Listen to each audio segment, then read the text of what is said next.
Good morning or good afternoon, depending on where you're tuning in from. I'm Annie Meehan with H3 TV, where we bring hope, health, and happiness through disruption into your home and your office.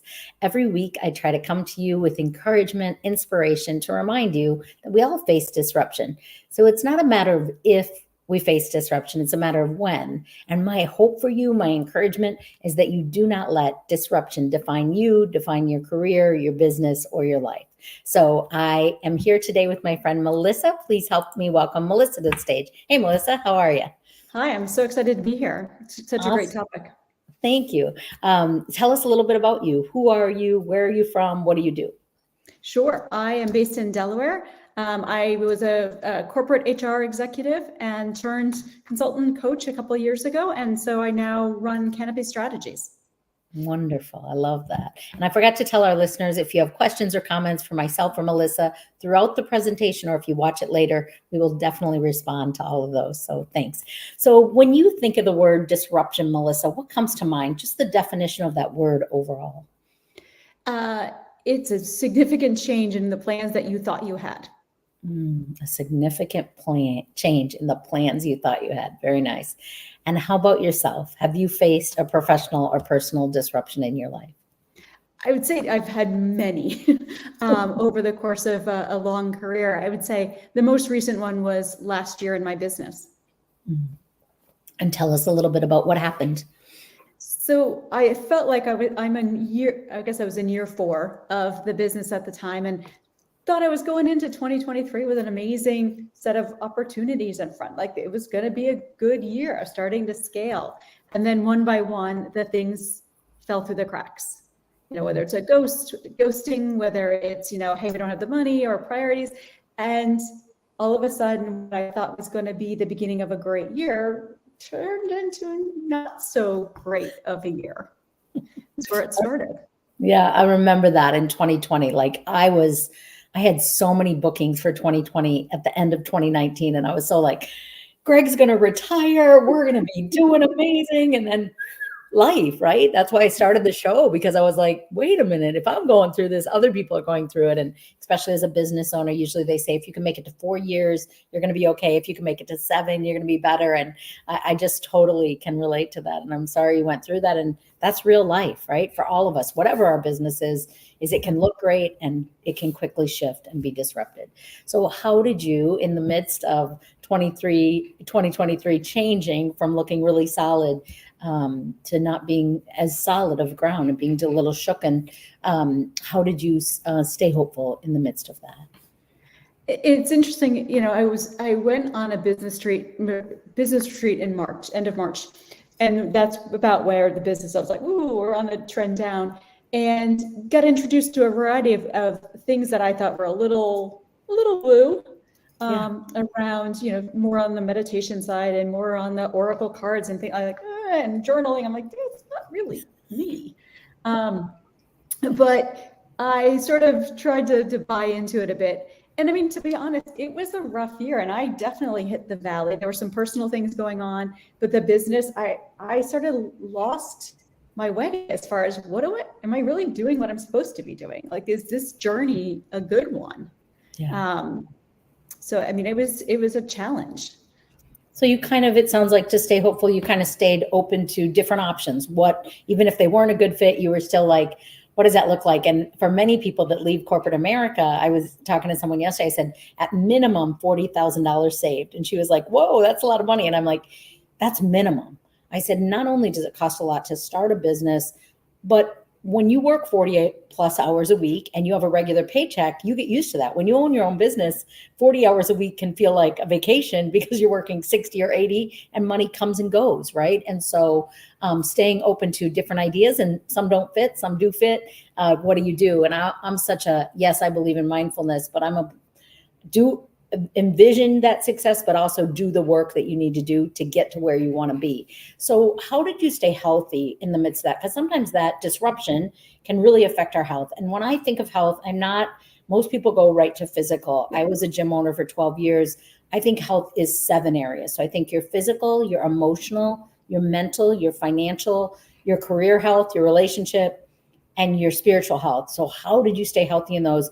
And also, Melissa, I'd love you to talk about a little bit. You are a coach, you are a consultant. And sometimes when we're leading other people as a speaker and a consultant, there's even more pressure on us. Like, can I really teach if I'm not living it out? So that peace and that health piece is what I would love to hear from you.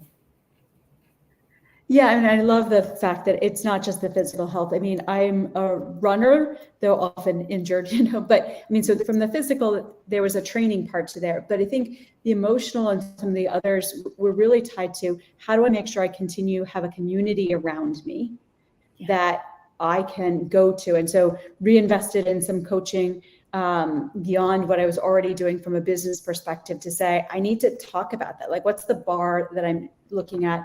And when you talked about also thinking about that financial, I was working with a coach and she's like, well, what are your options? Like, if this is your income, like if you're not ready to go back to corporate, what are your other options?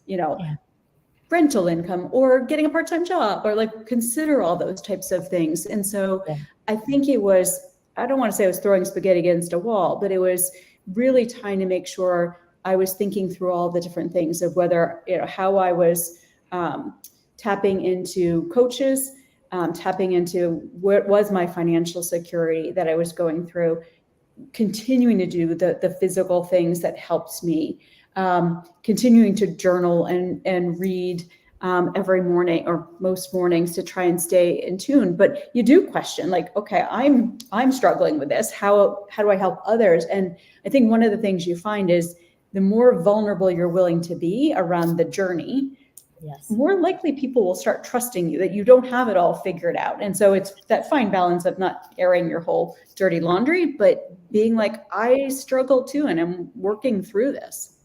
I love it. So being human, I'm a big believer in be authentic, be human. Yes, you don't have to tell everything, but you have to tell enough that you don't look perfect. I think it's such a disconnect as a coach or a speaker when you're like, I do this exactly right every day. And nobody can relate to that because most of us don't do it right every single day.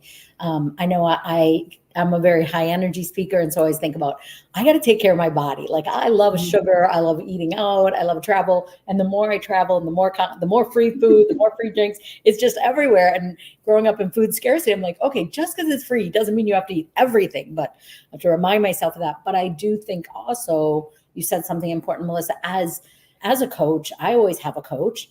I always am being coached by people that have done what I want to do. So I always say, follow a coach, hire a coach that's done where you want to go and has actually done it, not just talked about it. So we also have to keep learning and developing ourselves. And the second thing you said, Melissa, which I can't say enough, and I can't tell you the thousands, literally tens of thousands of people that write to me about money and getting our financial health in order and being honest with ourselves and being willing to do whatever it takes. Because since I've started my business, 20 years now in different businesses, but I've also had part-time jobs. Even when I owned gyms, I worked at the YMCA. I've been a waitress. I've been a lunch lady because I'm willing to do whatever I have to do to be able to do what I know I'm meant to do. And until you can get to that consistent income, sometimes people are like, well, I'm going to wait. Well, part of waiting and not going back to a full-time corporate job is picking up. So I love that you address that to our listeners today. How about happiness? How did you find happiness? Because that stress of inconsistent income and inconsistent clients as a speaker and a consultant can be very real. So how do you find happiness or humor in the midst of the hard inconsistency? For the past couple of years, I've picked 3 words for the year. And last year, one of the words was joy.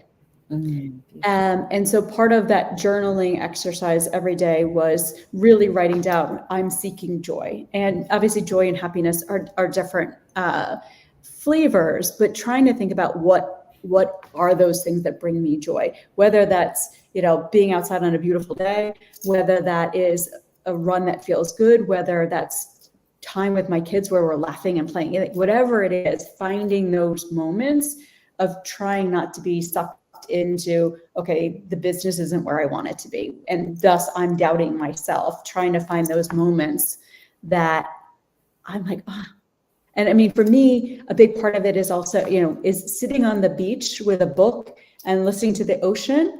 That is joy for me. And so tapping into that was definitely a piece of it. Like, I have the flexibility to do that on a somewhat regular basis. but everybody has to find that thing. I love it. I live across the street from the beach. I Mhm. walk pretty much when I'm in town every morning and every night. And movement's medicine to me. The sound of the waves is medicine to me, all of those things. And what I love is we always find what we're looking for. We will Mhm. always find it.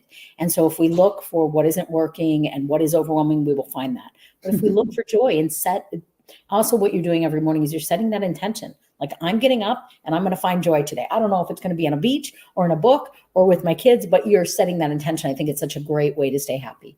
So I wanted to know, is there something, we know we have a lot of business owners that listen, is there something that you wish someone would have told you before 2023 shifted and you weren't as solid financially or with as many clients as you thought were coming? What would be that wisdom that you would give to yourself prior to that disruption, or to a business owner that's maybe going through that disruption? It's only a matter of time before it comes. I mean, I think we all hope that it doesn't. And I was just talking to somebody today about the peaks and the valleys, and you kind of feel like, okay, the roller coaster is getting a little bit steadier, but realistically it's not. So, be prepared for things not to go the way you planned. I mean, I had that wake up call. I started the business October 2019. Did not expect the pandemic to be in my year one. And so I think recognizing that even though if you get through some of the hurdles, the next one might come, and be emotionally prepared for that. Now, I say that I don't know if I would have done anything different, but I might have been more okay with myself. Thinking, okay, it's not just, it happens to everybody. And just that awareness, right? That there is peaks and valleys, just like relationships, same thing with careers. And, sometimes people will say to me, why do you still network with people? Or why do you still pour into newer speakers? And I'm always like, you've arrived. I'm like, you never arrive. As a speaker, a consultant, a coach, you might have a brilliant year and then it might. So I love that reminder, and just kind of maybe the gentleness of the awareness to yourself of like, it's not always going to be as great as it starts. And it's not always going to be as hard as it sometimes seems. So what I'd love to hear, Melissa, is a success story. Who's somebody that you've worked with that you've really watched transform, somebody that you've watched come in with a need and you've been able to work with them and process them to launch them, or they're still checking in with you? I always say a tune-up's good with a coach. So what is a success story you have you can share with our listeners? Two jump to mind. One, when you just said somebody who checked in, I did some free coach mentoring for a young leader several years ago. And, they were going through their journey of learning to be a coach or learning to be a supervisor, a leader, trying to evolve, et cetera. And we did our fixed time together, and it was great. And then fast forward about a year later, maybe even a year and a half, I got a email from the individual who said, thank you so much for taking me on this journey. Here's where I've gotten. I'm now in this role that I only could imagine. And those were moments where I'm like, wow, like an unsolicited year and a half later type of thing of you made a difference and helping me think about what I could do. Like, that was amazing. Yeah, beautiful. I ran a mastermind for 7.5 years, and we talked about standing ovations. It was mostly speakers. It was speakers, a few consultants. And we said the best standing ovations are when people a month, a year, 2 years later reach out and tell you the impact of your work and what a beautiful gift to you, especially when we're not saying, please tell me what a difference it made. Sometimes we have to do that. People are busy. But when people just unsolicitedly say, hey, Melissa, because of you taking time to pour into me, here's what I'm doing. And I only dreamed of it, but I didn't know it could be a reality. Like, bravo to you. I love that. I love that story of how you help someone. You said you had a second one as well you wanted to share.